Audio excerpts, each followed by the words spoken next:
Uma entidade que acolhe idosas no bairro Ipiranga, que fica aqui na zona oeste de Ribeirão, pede ajuda financeira. A casa sofre com queda nas doações durante a pandemia, sofreu muito inclusive, e também até um corte de verbas por parte da prefeitura. O Lar dos Velhos tem 29 das 34 vagas ocupadas por idosas, encaminhadas pela administração municipal, que não tem condições de ficar com a família. A entidade, fundada em 1960 pela Igreja Presbiteriana, tem quase 30 funcionários para manter o bem-estar das idosas.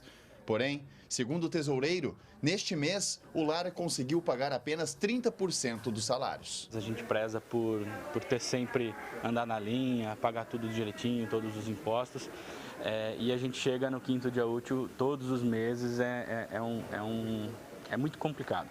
A gente já fez o pagamento da parte da folha e busca agora realmente, com intensificando as doações e tudo mais, a gente conseguir aí chegar no pagamento integral da folha nos próximos dias. A entidade sobrevive com R$10 mil de verbas governamentais e 70% das aposentadorias e benefícios recebidos pelas mulheres acolhidas.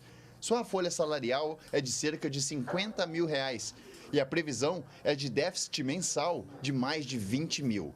A situação piorou depois que uma verba de R$13 mil destinada pela prefeitura foi cortada a partir de fevereiro. Houve uma mudança, né, no formato, a gente até o mês passado recebia por custeio e tal, e essa mudança realmente deve afetar não só o lar, mas todas as LPIs da cidade. E a gente vai ter que se adequar, a essa mudança com campanhas e buscar novas fontes de financiamento para o nosso dia a dia. A dificuldade financeira deve afetar a despensa do lar. Em breve, podem faltar itens importantes como medicamentos, materiais de higiene, limpeza e alimentos.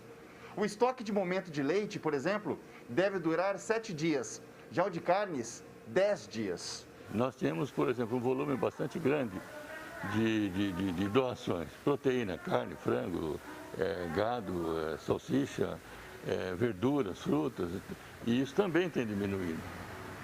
Então a gente fica muito preocupado, porque elas precisam de alimentação, elas precisam estar... Porque aqui você tem o seguinte, não é só com medicação que você sustém ela com alimentação adequada, com proteína, com vegetais, né? Ainda há outros gastos, como os com manutenção do prédio. Há também projeto para ampliação do imóvel e o aumento para 50 vagas na instituição. Para isso, o Lar dos Velhos também tem feito eventos beneficentes. E estamos até também fazendo campanhas que nós estamos buscando arrecadação. Uma delas é essa campanha que nós começamos agora, da lasanha solidária. Por quê? Buscar o mantenimento do lar em condições adequadas.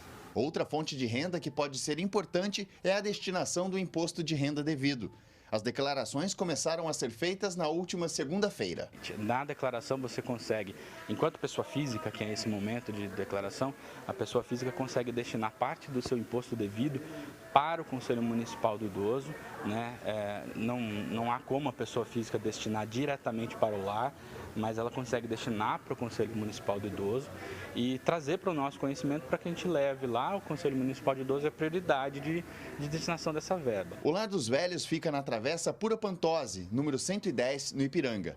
As doações podem ser feitas pela chave Pix que aparece no vídeo.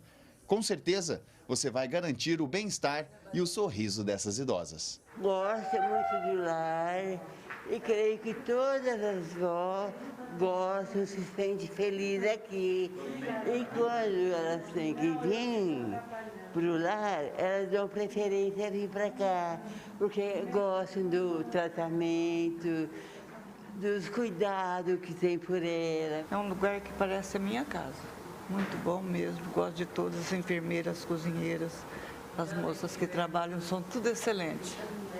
E eu gosto de todos. E agora eu quero me sentir bem aqui sempre. Samuel Santos para o Jornal da Clube. O número do Pix ficou aí na tela, né? O tempo todo, inclusive está aí. Se puder, ajude a entidade nesse momento. A Secretaria de Assistência Social informou que não reduziu o repasse à entidade nem no ano passado e nem em 2022. O edital do Conselho Municipal do Idoso ainda está aberto até o dia 17 de março para que as instituições possam enviar propostas e aí concorrer aos recursos que serão destinados.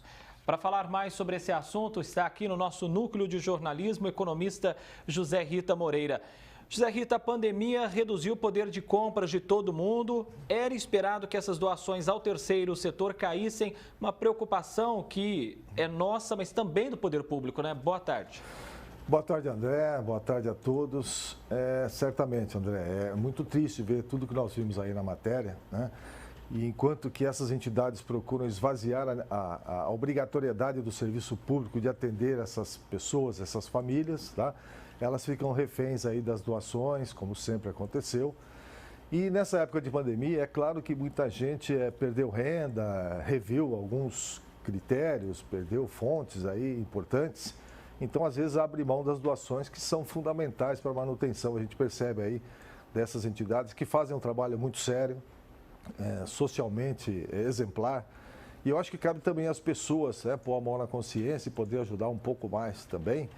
Embora, insisto, o interessante seria que as doações fossem algo complementar, que o custo fixo fosse mantido pelos órgãos públicos e tudo que viesse de doação seria complementar, mas não é isso que nós vemos. Então eu vejo que é um problema, sim, social, que as entidades de governo deveriam se movimentar um pouco mais, embora haja muita gente que ainda faça suas doações, né, como entidades religiosas, a própria maçonaria também, tem muita gente ajudando, mas não é o suficiente. Eu acho que esse hábito precisaria ser mais constante entre nós, André.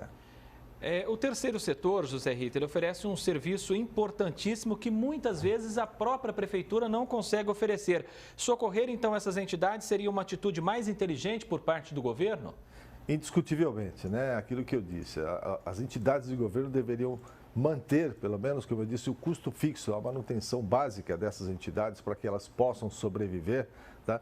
Porque eles estão tirando um problema, né, do governo, na realidade. Esse era um problema do município, é um problema social. E elas estão, de maneira filantrópica até, desenvolvendo esse tipo de trabalho, então seria muito importante que principalmente a prefeitura pudesse atender com mais carinho essas entidades, que, como eu disse, são muito sérias, prestam excelente serviço, e que as doações continuassem acontecendo, mas de forma complementar, e não depender das doações para manter o custo fixo. Isso é terrível, André.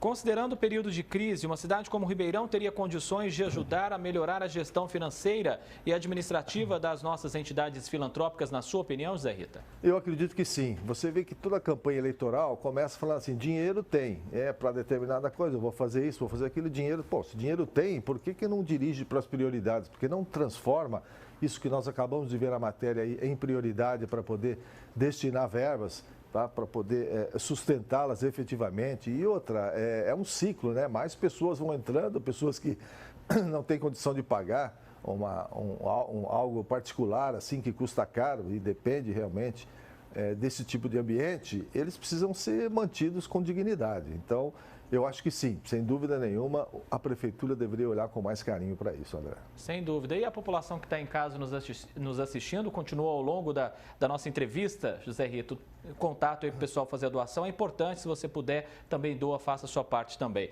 José Rita Moreira, economista, muitíssimo obrigado pela sua presença aqui no Jornal da Clube. Prazer estar aqui, André. Boa tarde para você.